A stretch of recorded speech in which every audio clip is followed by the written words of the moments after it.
Salam sehat, kelas 12. Kita lanjutkan pelajaran kita. Masih tema kita perubahan sosial ya. Maka sekarang kita masuki faktor-faktor pendorong perubahan sosial ya.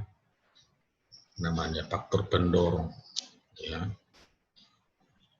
Jadi mendorong seperti ini. Kita sering mendorong dan sering juga didorong. Ya, kita alami itu namanya didorong. Yang didorong terdorong kan begitu kan. Sederhana kan. Di perubahan itu juga harus didorong. Ada faktor pendorongnya. Yang pertama itu majunya sistem pendidikan. Ada juga namanya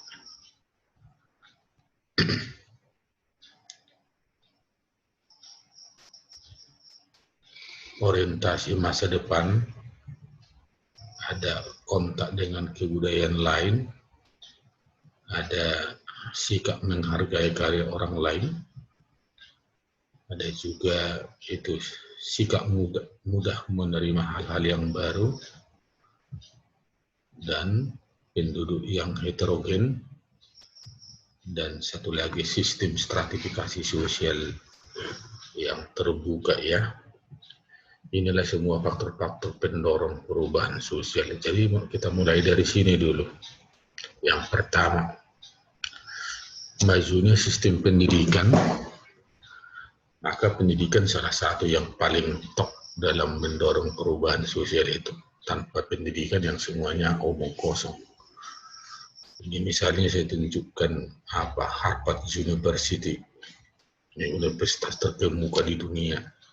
Kalau di Indonesia itu ada UGM.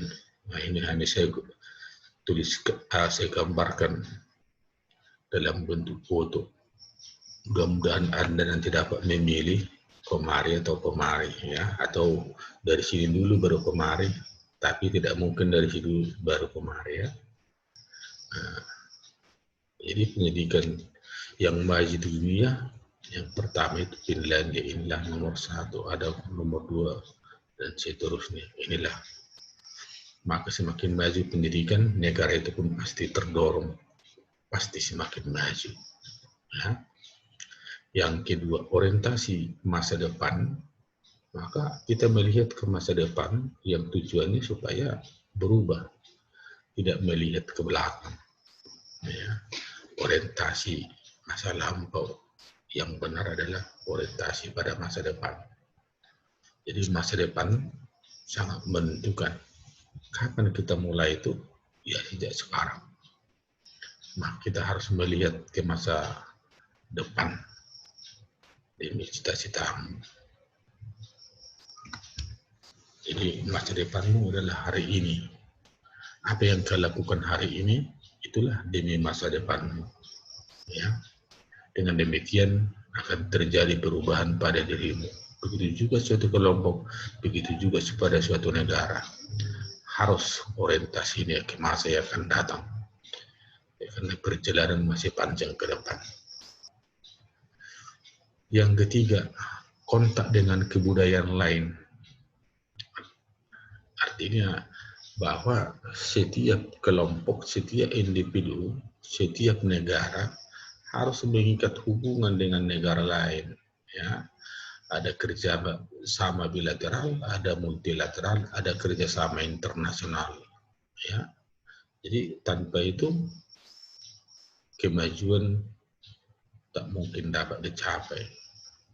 Ya, seperti itu. Yang ketiga, yaitu sikap menghargai karya orang lain dan keinginan untuk maju. Ya, bagaimana caranya? Ya, menghargai karya itu harus diberikan penghargaan yang maksimal. Ini contoh hadiah Nobel. Ya, beri apresiasi, beri pujian. Ya. Harus kita dukung karya orang lain. Jadi jangan melecehkan atau mungkin bisa nanti mengolok-olok karya orang lain. Maka orang-orang ini adalah orang-orang berprestasi yang sangat dihargai karyanya, sehingga mereka menerima hadiah Nobel. Ya. Dan kita doakan juga dari orang Indonesia pernah menerima hadiah Nobel. Jadi tokoh berikut ini, ya, kita doakan juga ini akan menerima hadiah Nobel. Ya, ini bolehkan didoakan kan supaya bisa menerima hadiah Nobel suatu ketika. Nah, begitu ya. Nah, intermezzo lah itu dulu, jangan terlalu dibawa ke dalam hati ya. Yang berikutnya, sikap mudah menerima hal-hal yang baru. Menerima hal-hal yang baru, ya pokoknya produk-produk baru, teknologi baru, inovasi baru, harus tanggap kita, harus kita pelajari supaya bisa terjadi atau terdorong perubahan. Ya. Jadi bukan seperti ini, yang dipikirkan hanya tawuran, berkelahi, begadang, semua tak menentu. Kita gunakan waktu kita untuk berbuat, mencari hal-hal yang baru dan bermanfaat.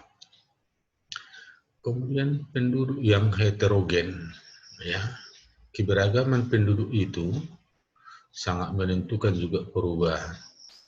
Jadi kalau homogen, hanya sejenis, perubahan itu sulit terjadi. Memang harus beraneka ragam. Tapi mereka bersatu ya, bukan maksudnya nanti di sana kelompok ini, di sana kelompok itu, dan mereka melakukan aktivitas masing-masing bukan seperti itu. Tapi mereka bisa saling memberi, saling menerima, dan mereka kerjasama dalam segala hal. Memadukan perbedaan-perbedaan itu menjadi menghasilkan hasil yang bermanfaat untuk bersama. Itu penduduk yang heterogen. Sistem stratifikasi sosial yang terbuka. Stratifikasi sosial itu artinya pengelompokan sosial atau kelas-kelas masyarakat. Ya, seperti ini misalnya. Dari kelompok bawah itu terbuka untuk naik ke atas. Ya, kelompok atas, golongan atas bisa juga jatuh ke bawah. Ya, karena korupsi, karena jatuh miskin, pailit, tumpur misalnya.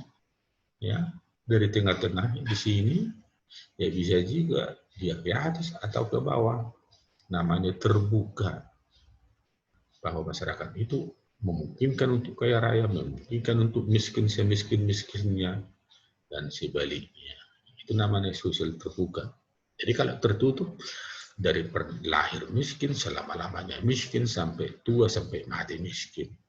Ya, yang kaya sampai mulai yang kaya sampai nanti selama-lamanya kaya. Seperti itu namanya stratifikasi sosial tertutup. Jadi yang terbuka berpeluang kepada siapapun untuk maju. Ya, maka tak heran kalau anak miskin bisa kaya raya. Coba contohnya ini, kawan ini. Cari nanti siapa namanya ya. Cari namanya siapa-siapa nanti. Ini terkenal ini. Dari pemulung bisa menjadi miliarder. Ya. Jadi, banyak contoh-contoh orang miskin yang kemudian menjadi orang terkenal. Presiden kita dulu tinggal di bantaran sungai, naik sepeda. Presiden Jokowi itu sering digusur-gusur. Ya. Karena mereka yang tempat itu adalah bukan milik sendiri, melainkan milik negara. Tapi kita lihat sekarang dia sudah menjadi presiden. Itu contoh stratifikasi sosial terbuka. Oke, sekarang tugasmu. Tugasmu adalah yang pertama, tulis semua materi ini.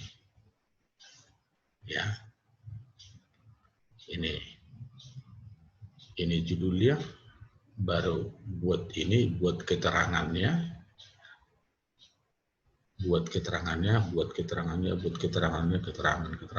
Tapi buatlah contoh masing-masing, contoh pendidikan yang paling maju, kemudian orientasi pada masa depan, contohnya apa, ya, kontak dengan kebudayaan lain apa contohnya, buatlah masing-masing nanti setelah kau dalam catatanmu, contohnya ini buat nanti 2 atau 3. Contohnya ini 2 atau 3, minimal lah 2. Ini juga demikian, ini juga demikian, ini juga demikian, dan seterusnya. Itulah tugasmu. Catat bahan ini buat pengertiannya, penjelasannya, kemudian nanti buat contoh-contohnya. Itu aja. Oke lah ya. Selamat bekerja. Perhatikan kesehatanmu. Juga patuhi perintah orang tua, jangan melawan. Ya. Dan rajin berdoa, doakan corona cepat selesai. Oke ya. Selamat.